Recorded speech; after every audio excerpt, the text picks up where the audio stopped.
Assalamualaikum warahmatullahi wabarakatuh. Halo pemirsa cerita inspiratif dimanapun Anda berada.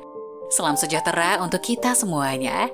Semoga kita semua dalam keadaan sehat dan tetap dalam lindungannya. Kembali lagi dengan kami di channel Cerita Inspiratif, di mana kita akan berbagi kisah-kisah inspiratif penuh makna untuk Anda simak.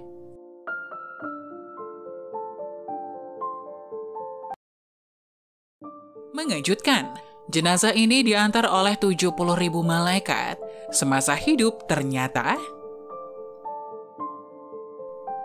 setiap orang yang bernyawa pasti akan merasakan mati.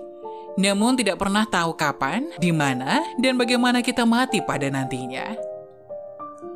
Oleh karena itu, kita harus mempersiapkan sebaik mungkin bekal yang akan kita bawa untuk menuju kehidupan di akhirat kelak.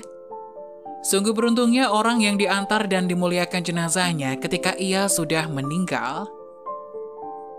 Bahkan, manusia yang paling mulia pun ikut mengurusi segala hal dalam pengurusan jenazah itu. Kisah jenazah yang diantar oleh 70.000 malaikat menjelaskan kepada kita bahwa orang yang taat dan baik, maka akan mendapatkan kebaikan pula dari Allah. Kisah ini bermula ketika ada salah seorang yang meninggal pada zaman Rasulullah. Orang itu bernama Sa'ad. Ketika Sa'ad meninggal, Rasulullah selalu sibuk mengurus jenazahnya. Dengan tidak menggunakan alas kaki dan serban, beliau kesana kemari mengurusi jenazah itu dengan baik dan sibuk. Bahkan Rasul rela turun langsung ke liang lahat itu untuk mengatur tempat agar baik untuk digunakan jenazah. Padahal, Rasulullah jarang melakukan hal ini pada jenazah lain. Melihat perilaku Rasul, para sahabat pun terheran-heran. Mengapa Rasulullah mengurusi jenazah itu dengan baik, tidak biasa?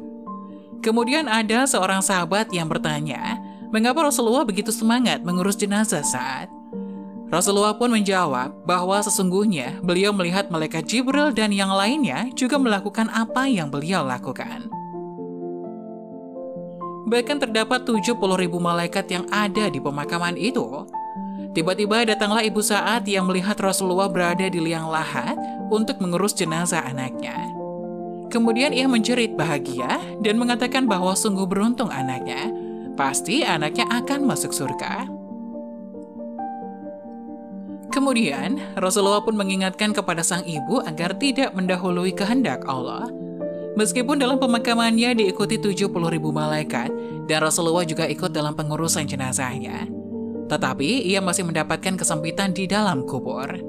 Hal ini terjadi karena ketika masih hidup, Sa'ad memiliki perangai yang buruk di dalam keluarganya.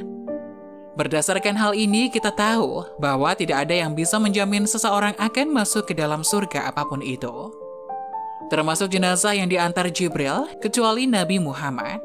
Selain itu, seseorang yang memiliki amalan sebanyak apapun, jika ia tidak baik terhadap keluarganya, maka hal itu sia-sia. Sebuah dalil menjelaskan bahwa sebaik-baik orang adalah orang yang baik pada keluarganya. Keluarga adalah orang pertama yang memiliki waktu lebih dalam hidup kita. Antara anggota keluarga saling membantu dan mengingatkan dalam kebaikan. Oleh karena itu, kita dianjurkan untuk berbuat baik pada keluarga. Sebagai seorang muslim, kita dianjurkan untuk berbuat baik kepada orang tua, suami atau istri, anak, saudara, dan anggota keluarga lainnya. Percuma jika ia berbuat baik pada orang lain, tapi mengabaikan keluarganya. Karena setiap anggota keluarga memiliki hak dan kewajiban atas masing-masingnya. Orang yang didatangi banyak malaikat di pemakamannya saja tidak menjadi jaminan untuk masuk surga. Bahkan masih juga mendapatkan siksa karena perbuatan buruknya pada keluarga. Hal ini mengajarkan pada kita bahwa tak ada yang bisa mendahului ketetapan Allah. Apapun yang kita lakukan di dunia akan dimintai pertanggungjawaban di akhirat.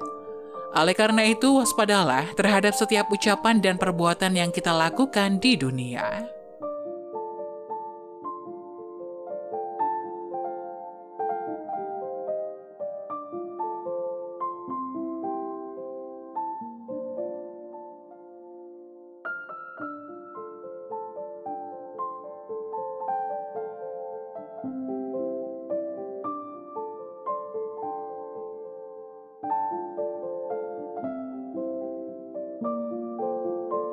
Nah, bagaimana menurut kalian?